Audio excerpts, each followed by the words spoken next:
Good morning बच्चों। आज की वीडियो जीव जनन कैसे करते हैं उस पार्ट से ली गई है। इसमें भी काफ़ी सारे एमसीक्यू प्रश्न हैं बोर्ड 2024 के लिए। काफ़ी सारे प्रश्न इसमें से आने की संभावना है और कुछ प्रश्न इसमें आ भी चुके हैं।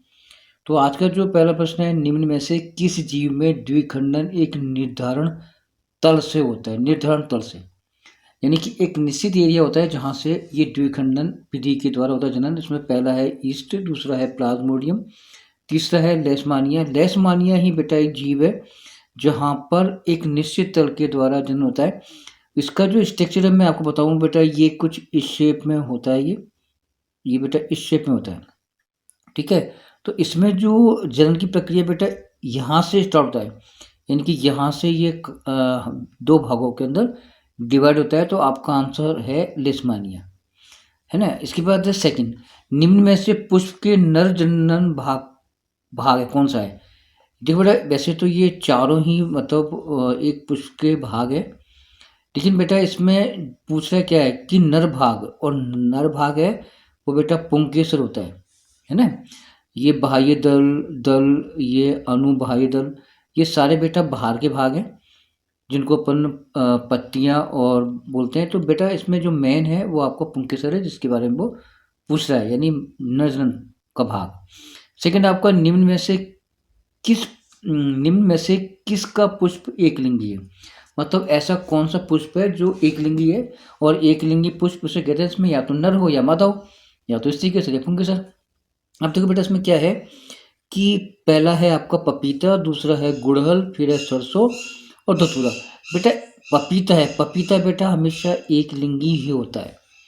तो आपका जो आंसर है थर्ड का वो पपीता है। बाकी जैसे गुड़हल है, सरसों है, ये द्विलिंगी बेटा। नेक्स्ट आ जाओ आपका, पुष्प के स्त्री केसर के भाग को क्या कहते हैं। जो पुष्प का जो स्त्री केसर भाग है, यानी कि जो फीमेल भाग है, उसे क्या बोलते हैं। एक बार अपन देखते हैं पुनः, पुष्प के स्त्री केसर के मध्य भाग को क्या, सॉरी मध्य भाग को क्या कहते हैं। जो मध्य भाग होता है वो बेटा देखो अंडाशय होता है। क्या होता है, अंडाशय। परागकोश तो बेटा ये पुष्प ये जो नर भाग है, वर्तिका वर्तिकाग्र, ये बेटा अंडाशय के भाग हैं, ये बेटा ऊपर के भाग हैं। लेकिन जो बीच का भाग होता है वो बेटा अंडाशय होता है। वो इसका जो अगर स्ट्रक्चर बने ना बन, तो इसका स्ट्रक्चर देखो बेटा इस शेप में होता है, ये ऐसे पेट के नुमा निकला होता है। तो ये तो आपका हो गया वर्तिका, ये वर्तिका, ये जो बीच का भाग है ये अंडाशय हो गया। चलो बेटा नेक्स्ट आ जाओ, बीजांड में अंड कोशिका की संख्या होती है। मतलब जो बीज होता है उसके अंदर अंड कोशिका कितनी होती है बेटा, अंड कोशिका उसमें एक होती है, ठीक है। अब आ जाओ नेक्स्ट प्रश्न।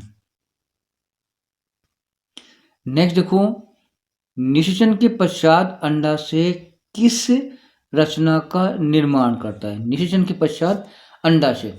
अब आते हैं इसमें पत्ती, पत्ती तो संभव ही नहीं है। फिर है फूल, फूल में तो अंडाशय होता ही होता है। बीज भी बेटा जो है अंडाशय के अंदर ही होता है। और अंडाशय जब होता है तो बेटा फर्टिलाइजेशन के बाद एक फल का निर्माण होता है, ठीक है। नेक्स्ट देखो, शुक्राणु का निर्माण होता है। शुक्राणु कहाँ बनते हैं, अंडाशय तो ये तो फीमेल भाग है, यहाँ तो संभव ही नहीं है क्योंकि शुक्राणु होता है आपके मेल के अंदर। व्रक, व्रक तो होती है ब्लड को छानती है, तो ये भी नहीं है, दो तो निकाल दो बेटा। शुक्रवाहिनी होती है जो शुक्र को लेकर जाती है, तो आपका होगा वृक्षण, यानी वृक्षण में ही शुक्राणु का निर्माण होता है। आगे आ जाओ, निम्न में से नर जनन भाग, निम्न में से नर जनन तंत्र का भाग है। अब देखो उसमें नर जनन तंत्र का भाग कौन सा है। चलो, एक तो है प्रोस्टेट ग्रंथि, एक है अंडाशय, ये फीमेल का, योनि फीमेल का, और फिलोपियन ट्यूब भी बेटा फीमेल की। अब एक बच गया तो आपकी हो जाएगी प्रोस्टेट ग्रंथि। नेक्स्ट आ जाओ, मानव में निषेचन क्रिया कहाँ होती है, यानी कि शुक्राणु और अंडाणु कहाँ मिलते हैं। गर्भाशय में तो बेटा कहाँ मिलते हैं, जो गर्भाशय, इसमें तो केवल बेटा भ्रूण का रोपण होता है। योनि जो है वो केवल ब्लड को और शुक्राणुओं को आगे जाने के लिए एक रास्ता है। अंडाशय में बेटा अंडे बनते हैं, तो आपका हो गया फिलोपियन ट्यूब। फिलोपियन ट्यूब में ही बेटा फर्टिलाइजेशन होता है, यानी कि निषेचन क्रिया संपन्न होती है। नेक्स्ट आ जाओ, निषेचन के पश्चात निषेचित अंड या युग्मनज स्थापित होता है, यानी कि मेल एंड फीमेल, यानी कि फर्टिलाइजेशन होने के बाद जो युग्मनज है यानी कि जाइकोट है, उसको अपन बोलते हैं जाइकोट, कहाँ पे जाकर के रोपित होता है? गर्भाशय में, अंडाशय, अंडाशय में तो अंडे बनते हैं, अंडवाहिनी में क्रिया होती है फर्टिलाइजेशन की, योनि में जो एक रास्ता है, तो आपका हो गया गर्भाशय में जाकर के वो रोपित हो जाता है।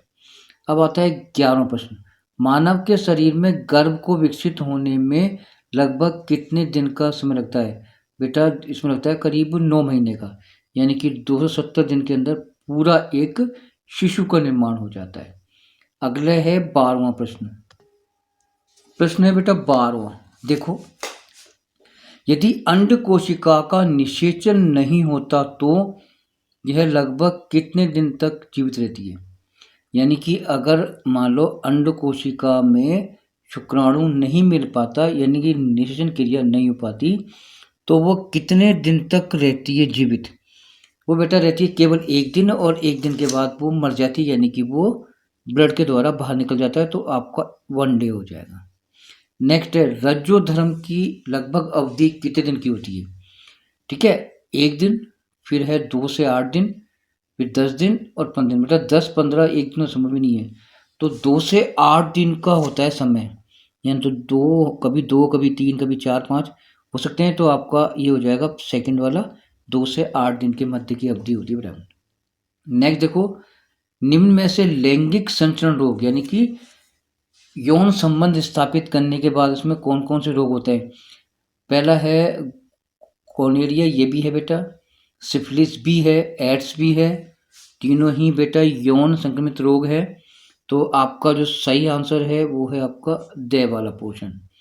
ठीक है, नेक्स्ट आ जाओ, प्रोस्टेट तथा शुक्राशय अपने स्त्राव को किस में डालते हैं? यानी प्रोस्टेट ग्रंथि और शुक्राशय अपने स्त्राव को कहाँ डालते हैं? तो आपको मालूम होना चाहिए, ये डालते हैं बेटा शुक्रवाहिनी में, ये आपका ऐसा ही है। नेक्स्ट आ जाओ, दोनों अंडवाहिनियां संयुक्त होकर एक लचीले थैलीनुमा संरचना का निर्माण करती हैं, और वो होता है बेटा, आपको देखो ना, आपने फीमेल का चित्र देखा होगा, वो चित्र इस प्रकार से होता है बेटा, है ना, और ये हम देखा होगा। तो ये जो भाग होता है, ये फिर यहाँ से ये योनि मार्ग हो जाता है, बाहर निकल जाता है, तो ये जो भाग है वो बेटा गर्भाशय होता है। ठीक है, क्योंकि दोनों दोनों अंडवाहिनी है, ये अंडवाहिनी और ये अंडवाहिनी, दोनों आपस में यूँ इस प्रकार से ये ज्वाइंट होकर के, और यहाँ पर जो ये स्ट्रक्चर बनता है वो गर्भाशय होता है। ठीक है, नेक्स्ट देखो, महिलाओं में कॉपर टी को स्थापित किया जाता है, यानी कि जो कॉपर टी है, मतलब टी की शेप की होती है, और वो बनी होती है बेटा कॉपर की। उसे कहाँ लगाते हैं? उसको लगाते हैं बेटा गर्भाशय में लगाते हैं, बीच में, यहाँ पर इस जगह पर लगाते हैं, यहाँ पर ये टी शेप में होती है इस टाइप से, जिससे कि शुक्राणु अंदर नहीं पहुँच पाते। तो आपका आंसर हो जाएगा गर्भाशय।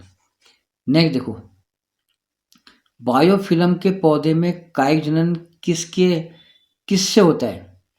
पत्ती के द्वारा, पत्ती का मुकुल, अपस्थानिक मुकुल, जड़ और स्तंभ, जड़ स्तंभ तो निकाल दो, और पत्ती के मुकुल से होता है बेटा, पत्ती का मुकुल, ये अपस्थानिक, हाँ अपस्थानिक, सॉरी, अपस्थानिक मुकुल से होता है। यानी जो पत्ती होती है बायोफिल्म की, वो बेटा इस शेप में होती है, और इसमें यहाँ से अपस्थानिक मुकुल निकलते हैं ऊपर से, इस पत्ती के ऊपर से, ये वाले।